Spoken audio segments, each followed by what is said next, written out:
Years ago, I went on a trip with some friends whitewater rafting on the Lower Gauley River here in West Virginia. While it was an exciting trip, it was also a little scary, but thankfully, we had a guide with us who was very experienced and knew his way around the rapids. Without that guide, our experience could have been completely terrifying. Who's to say we may not have even been able to make it through the rapids.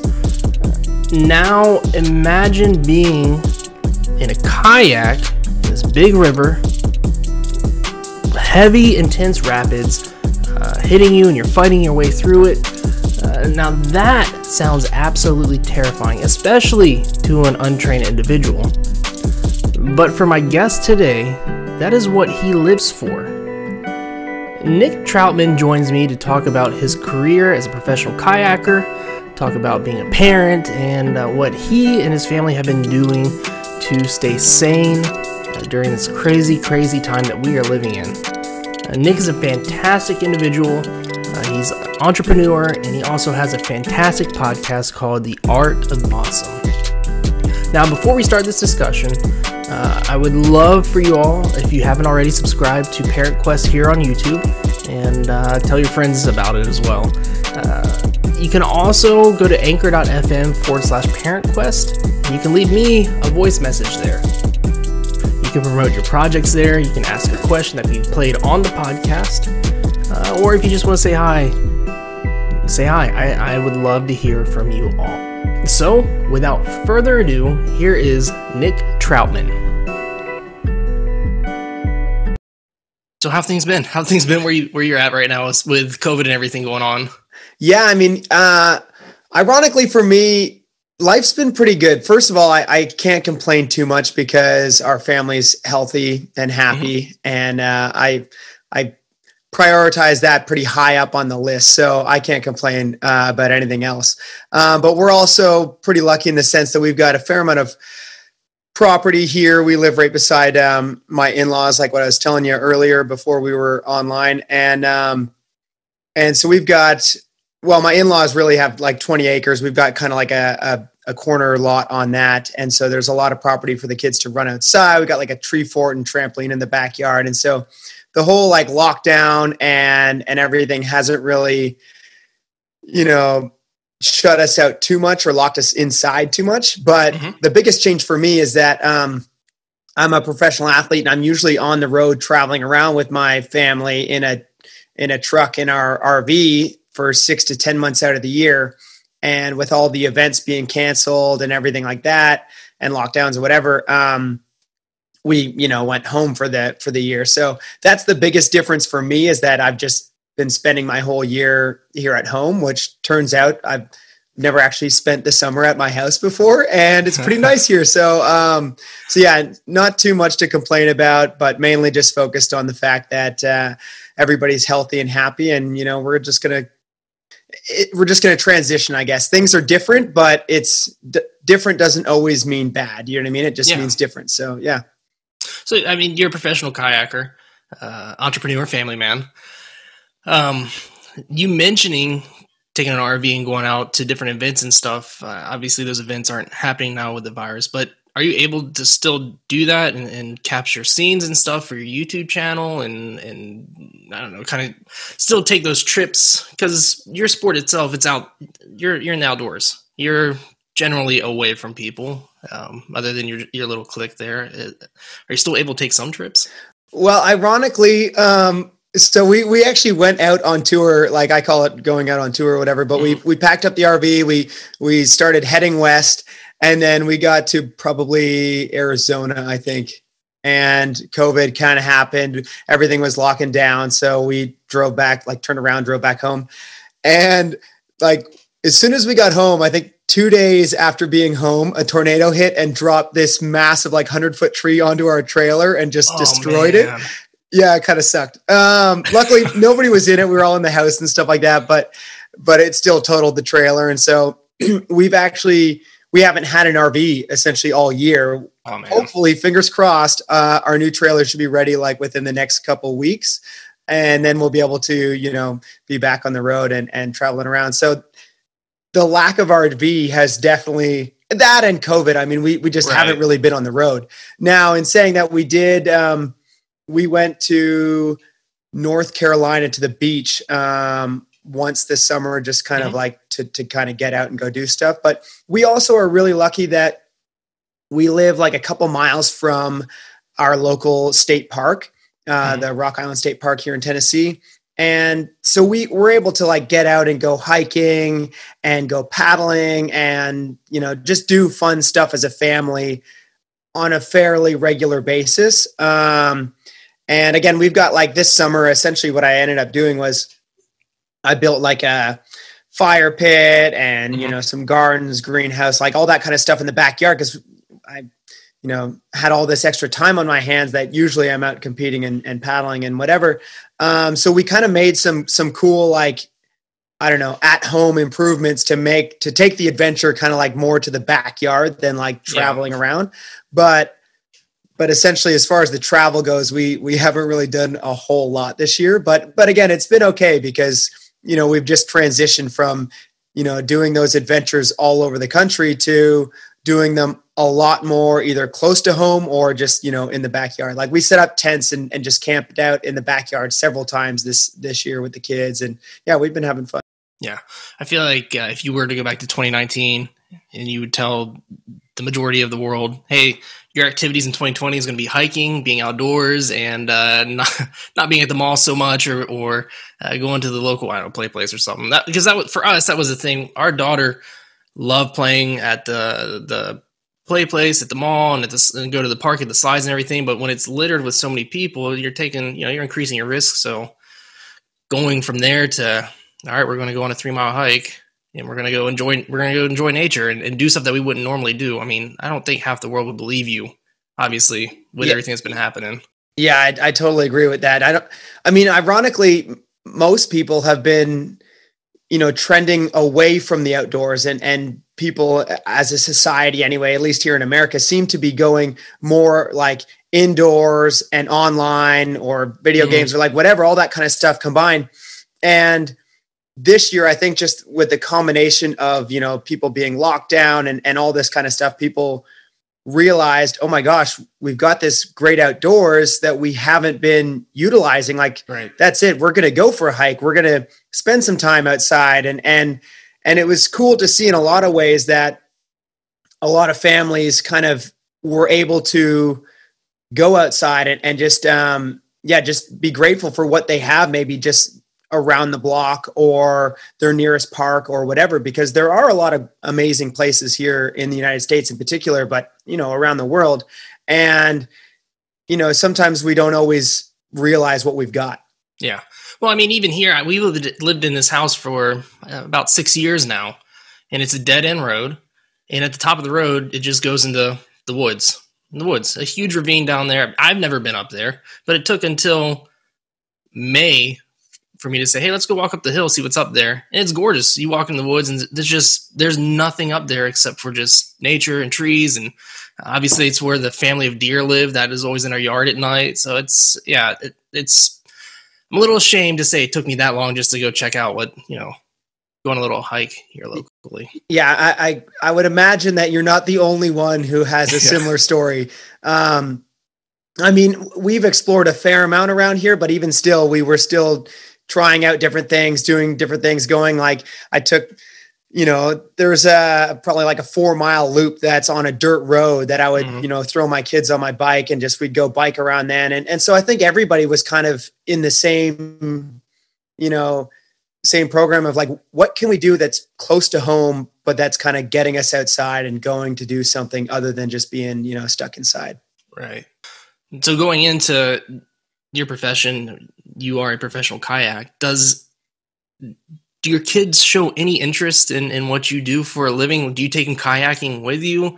Well, I'll stop there because I got follow-up questions with that. Yeah. So I'm definitely a professional kayaker, and I've just been addicted to the sport since I was probably 13. And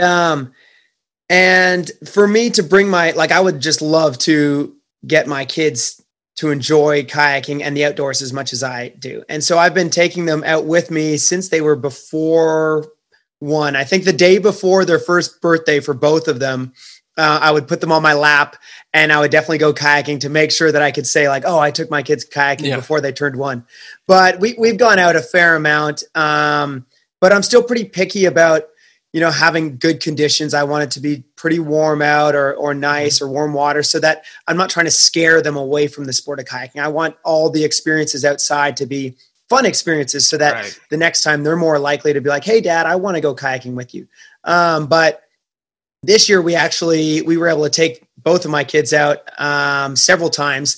And I think it was 3 or 4 different times I got my son in his own kayak running like a pretty gentle river on his own, which was, a big step up for him. Cause usually he's either been in like the front of a 2-person kayak or just on my lap and we would go down together. So for him to be in his own craft, like his own kayak and in his own control was a big step for him. But yeah, we'll see how my kids, take to the sport, whether they're going to find it as, thrilling and exciting as I do, whether they're going to become, professional athletes on their own, or whether it's just something that they do with, mom and dad.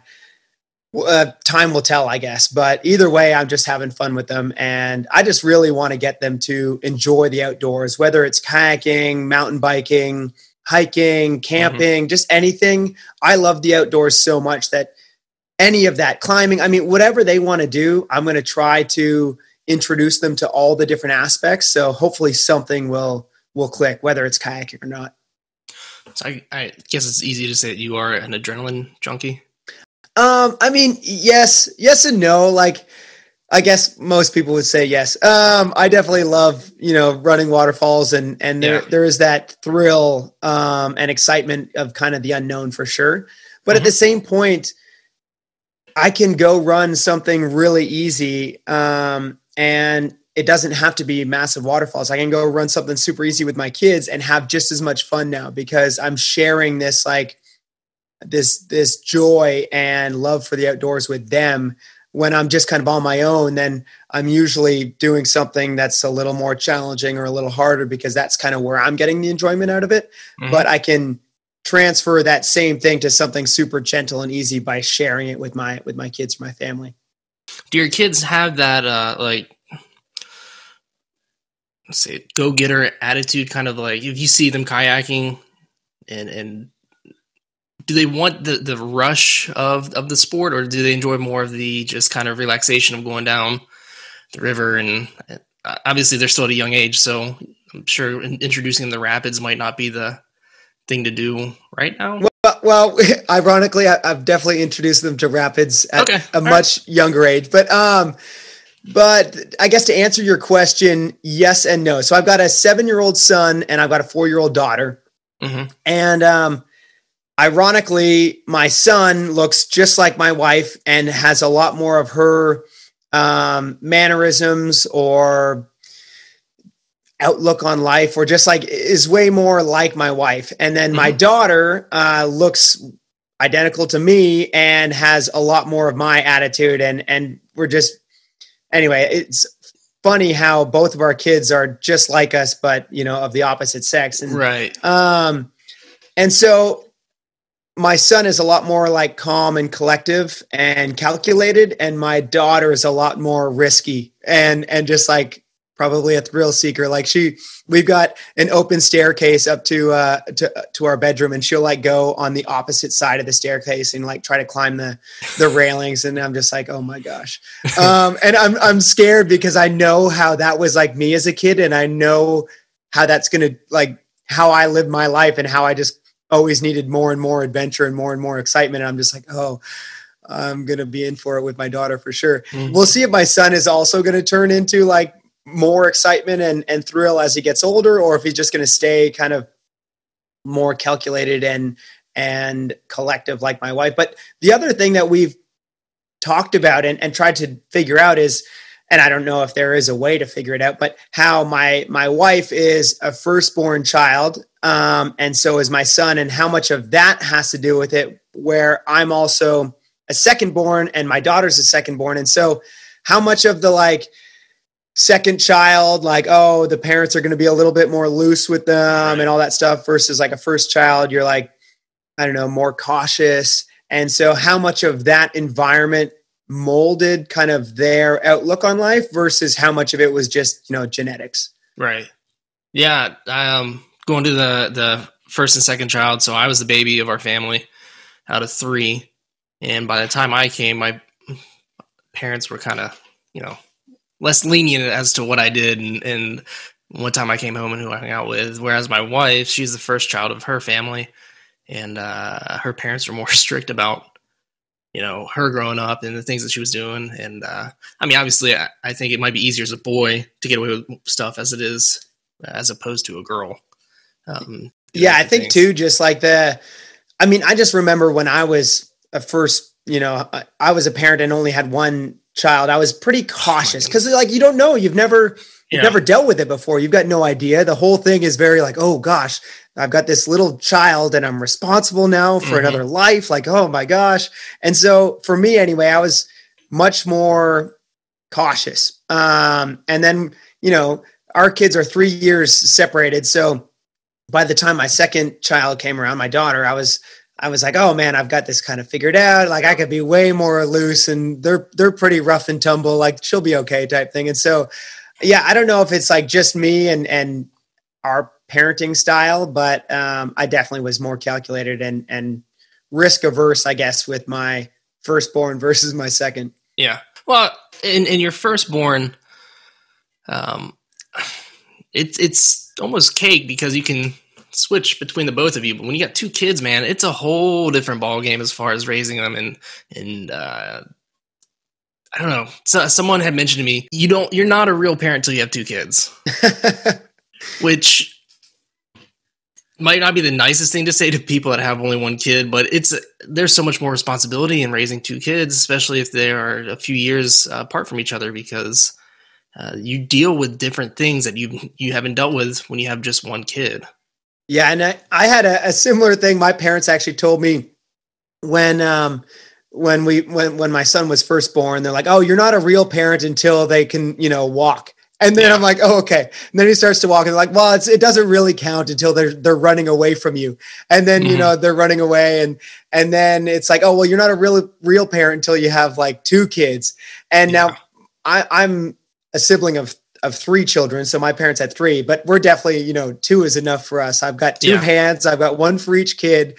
I don't need to have three. So even if someone was to tell me like, oh, well, you're not a real parent until you have three, I'm like, well, that's cool. I'm fine with being what I've got. Yeah. Yeah. Yeah. My wife had mentioned that she didn't know if she was done. I am done. Totally. Just at least for right now, give it like 5 years. We'll see what happens. We can revisit the idea, but right now it's just like, we got two kids, want to make sure they're, taken care of physically, mentally, all that stuff, and live happy lives. Yeah. Yeah. And so, I'm not saying that there's a right or wrong answer to how many children to have, for sure. I think everybody, it's, they've got their own version and their own answer. But for me personally, two's a great number. Yeah. Yeah. I'm right there with you. Yeah. I can't even imagine going back in time. Like my wife's parents or her grandparents had 9 kids. My dad's parents had 10 kids. That's a lot of kids. It's a lot of kids. Yeah. Yeah. I've got some friends that have 12 kids, and it still kind of just boggles my mind. I'm like, man, I guess they're just, with the age gap and the way it's all spread out, like, I guess the other siblings help the younger siblings and almost like, I don't know if parenting is the right word, but definitely like help out a lot more. Mm-hmm. But I can't even imagine. Take 12 kids kayaking. Yeah. Yeah. Be a lot. Recently I had Will Gadd on to talk about risk management, one of your friends. It's kind of how I got connected with you there. I thought it was such an interesting thing, and it never really occurred to me, hey, we got to teach our kids how to be careful. Other than like, don't touch the stove, don't cross the road without looking both ways. But for you, taking your kids out on hikes and adventures, how have you gone into teaching them, here are the risks, stay away from that?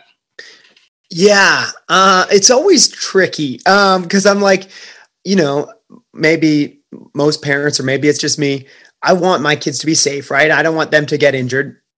But at the same point, you got to kind of let them figure it out a little bit, and kind of figure out the bumps and bruises, and like, oh, don't touch that because it's hot. And I mean, I was the kid that my mom told me, like, don't touch the stove, it's hot. And in my head, I'm like, don't tell me what to do. And I put my hand right on the stove, and I'm like, oh gosh, my hand now burns. Like, it's horrible. So as far as like me teaching that to my children, I just try my best to show them like what's dangerous and why it's dangerous, or at least explain to them, maybe not show them. And again, it's very different with each of my children. Like, my son takes it a lot more probably at face value, whereas my daughter is a lot more likely to kind of push that boundary to see like, well, how far can I go until I get injured?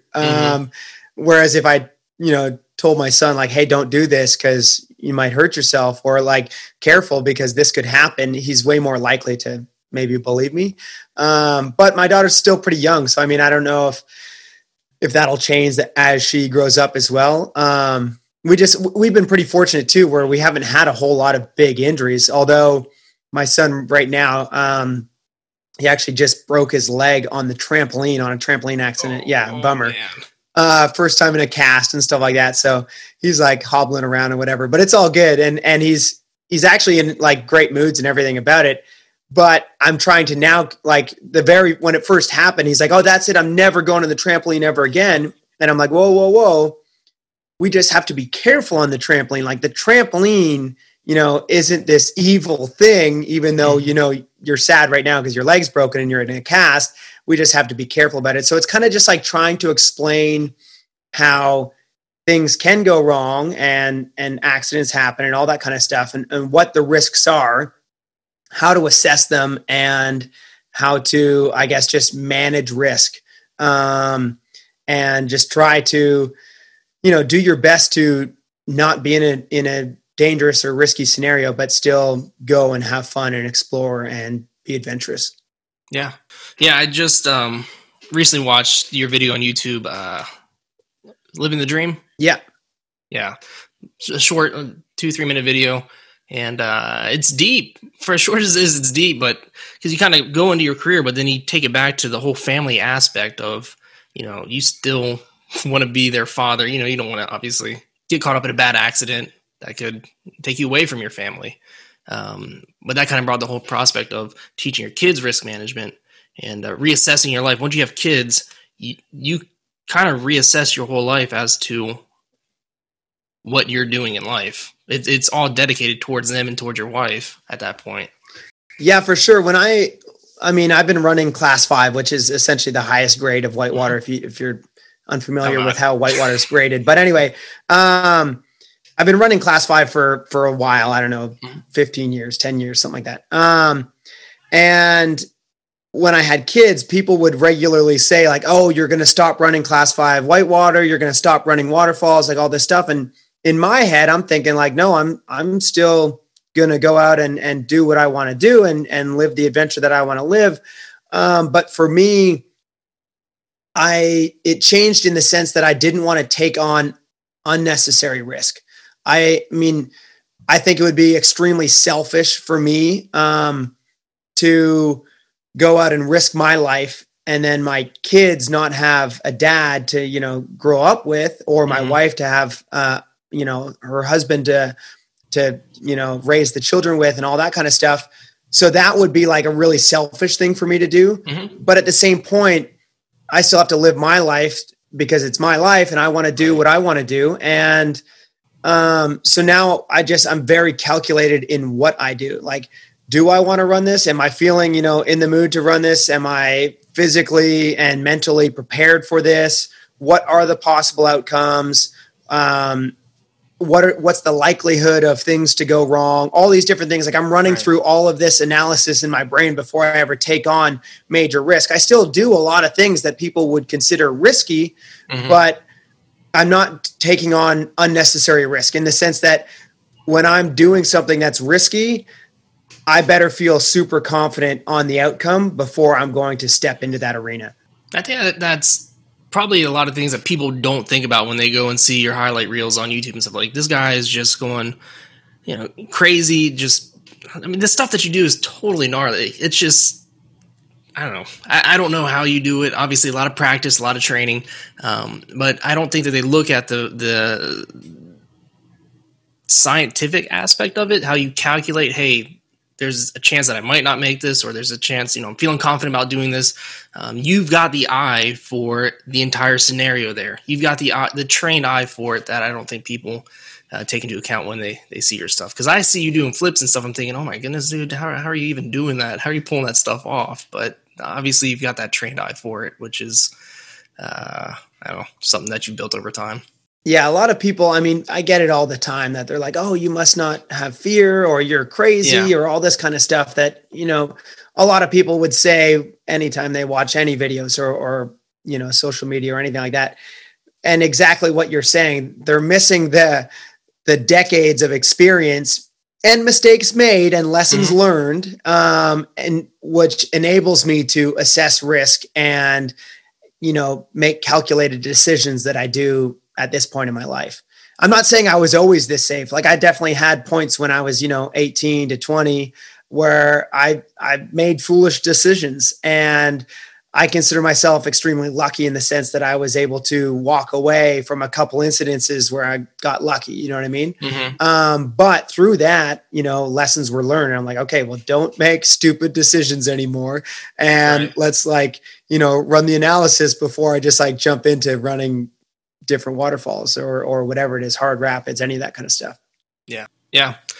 It's I feel like there's a lot. That's a thing that a lot of people do overlook. I wanted to touch on your podcast, The Art of Awesome. Subscribe to it. It's a great podcast.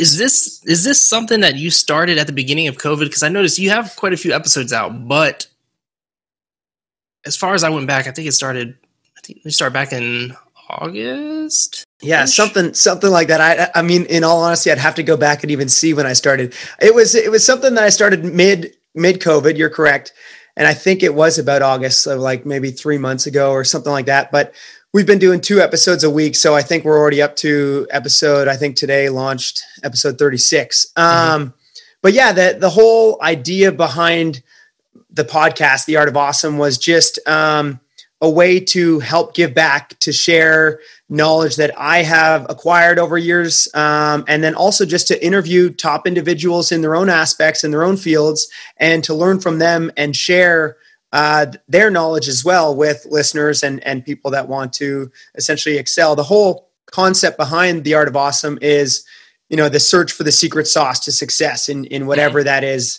that you're looking for. And we interview athletes and entrepreneurs, businessmen, health and fitness, individuals, all sorts of people from different aspects of and different walks of life. And my whole goal behind it really was, if I could, inspire one individual, if one person could get value from it, then I felt like it was a worthy goal of mine to try to help. And I've given back in a lot of different ways, and throughout my career, mostly financially, where I would donate money, or I'd donate all my prize money for a year, or different things like that. And after having children, I realized okay, well, it's harder for me to just give large amounts of money away because I've got more mouths to feed now. Right. And so I was trying to figure out well, how can I give back that isn't just purely financial? And so my goal was to create something of value that I could share with people that isn't just, money out of my pocket. It's something that I would help create and just give it out for free. And so that was kind of where the whole podcast started from. And yeah, I've been having a lot of fun with it. So thanks for listening. Yeah, I can say that you've successfully done that. There was an episode that I listened to recently. One that caught my attention was the power of saying no. Yep. I think people have a really hard time saying it, whether it's obviously you'd mentioned opening up other opportunities that might happen if you were to agree to or if you were to say no to stuff, other opportunities would open it up possibly. And you don't know that. I never looked at it from that aspect. I just have a hard time saying no just to people in general. It's a difficult thing to do. And being able to actually do that, after I listened to that episode, I was able to reflect like, oh man, yeah, he's totally right. There's stuff that I would have never been able to do if I hadn't say no. Right. So that episode stood out to me. It was a good episode. So how are you finding time to well, I guess it's pretty easy to find time now to be able to record 2 episodes a week. Cause I know for me, just doing 1 a week, it's a struggle. Yeah. I mean, for me, it's time management, which I wouldn't necessarily say is like, a strong point in my life. If you ask my wife, she would probably say I need to work on time management. But the gist of it is after having kids, I have expanded my view of what can be done within a day. Mm-hmm. Everybody that's a parent probably would agree that pre-kids, you think like, oh, I've got this much time in the day to get all this stuff done. Then you have kids and now you've got to do all of that stuff plus take care of kids, right? Yeah. And prepare meals and, get them dressed. We also homeschool our kids. Luckily for me, my wife does most of that, but I still help out a bit and stuff. And so there's a lot more stuff that needs to be done within a day. And I have just kind of realized that you can do it. Like once you just believe that it can be done, then you just magically are able to kind of get it done. That, and I've probably gotten up a lot earlier than I used to get up before having kids. Yeah. And sometimes I'll stay up late if I need to, but I mean, to record 2 episodes in a week hasn't been too challenging for me. But it is still, another thing on my plate that I've got to get done. And, but really what it comes down to is it's just, you'll find a way to get everything done if it's a priority to you. Yeah. And so for me, the podcast, I've just told myself that this is like my way of helping give back. And so therefore I've created it as a priority in my life. And once I've got that as a priority, it's really easy for me to make sure that it gets done. Whereas like something else, like cleaning the garage might not be a priority, and therefore my garage is really dirty. Do you know what I mean? Same here. Yeah, I've told my wife for the last month, hey, I'm going to clean the garage today. No, it hasn't happened yet. It's filthy, man. It's filthy. But I think 30 minutes as a parent is way more valuable than 30 minutes as just a single person or a married person. You learn to take advantage of the free time that you have when you're a parent. Yeah, for sure. And I also try to remind myself that no matter how busy I get and how many things that I have to get done, I try to also make sure that I've always got like a set portion of time that I'm also spending time with my children. Because that's obviously, I mean, in my life anyway, that's a huge priority for me and something that I regularly take on a lot of balls and I'll be trying to juggle a lot of different things in life. And I want to make sure that the most important ones aren't the balls that are getting dropped. And so for me, family is definitely, number one priority. So I try to always make sure to, either it could be as simple as like sitting down, making breakfast for the kids and just like talking to them and being like, hey guys, like what's going on? And we also try to do that every evening for dinner, like have a very, set family time for dinner. But I also try every day to do something with my kids, whether it's, taking them for a hike or playing on the trampoline or going outside or building Legos, playing dolls with my daughter. Like no matter what it is, I try my best to make sure that I'm always doing something with them. Even if it's just for like 15, 20 minutes, then I could at least go to bed, thinking like, sweet, I'm glad I got to play Legos for 15 minutes with my kids or dolls or whatever it is. Yeah. Yeah, man, that's real commendable. Because I don't think there's definitely parents out there that don't take advantage of that time, whereas they think, work or other things, but that's commendable. Yeah. And I'm not saying I'm perfect. I mean, I definitely make mistakes and for sure there's times where my kids say like, hey dad, come play Legos with me or come play, dolls with me or whatever it is.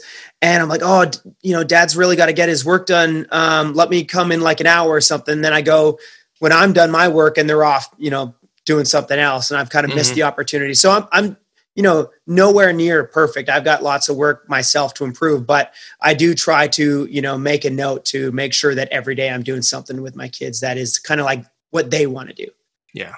That's awesome, man. That is awesome. And Nick, I want to thank you for taking time out of your busy schedule, taking time away from your family to chat with me. I really appreciate that. Where can people find you on the internet? Where would you want people to know more about Nick Troutman? Well, first off, Kyle, thanks so much for having me on. I'm stoked to join you on the podcast. As far as where people can check me out, contact me, stay connected, probably number one would be Instagram, just Nick Troutman Kayak. And that's Kayyak if you don't know how to spell kayak. And otherwise, I mean, check me out on YouTube, which essentially just, search Nick Troutman Kayak, or check out our podcast, which is The Art of Awesome. And I'd love for you guys to check it out. And otherwise, hit me up with a DM on Instagram or something like that. I'd love to connect with you guys. Sweet. One last question. No problem. I'm curious. Have you ever been to the New River? In West Virginia? Yeah, that's where I live in West Virginia. So I'm curious because they have the upper and lower Gauley there, and they say is that the lower Gauley is one of the most dangerous places in the United States. The upper. I've spent a fair amount of time in West Virginia, Fayetteville area, the New River Gorge, and the Gauley River. And you're correct that the upper Gauley is definitely, as far as commercial rafting goes, I would say it's the most dangerous and most technical commercial rafted section in America. But they've got some, pretty legit whitewater and class 5 rapids and stuff like that. And we go there usually every fall when they do the fall releases. And they usually host one of the biggest, if not the biggest, kayaking whitewater festival there, Gauley Fest, every year. This year for COVID, it was kind of, canceled or postponed till next year, I guess, whatever, canceled. But yeah, there's just some amazing whitewater over in West Virginia. So always love going up there and having a good time. So I've accomplished the lower Gauley, I guess, with a group of friends. I couldn't imagine the upper Gauley for me, obviously not being professional, just out of curiosity, if you were to introduce your kids to the upper Gauley, at what age or what point would you feel comfortable introducing them to it? Oh gosh. At what age would I introduce my kids to the upper Gauley? Yeah. Age is kind of vague because they may not take into kayaking, but I guess at what point in life do you think that you'd feel comfortable taking them there?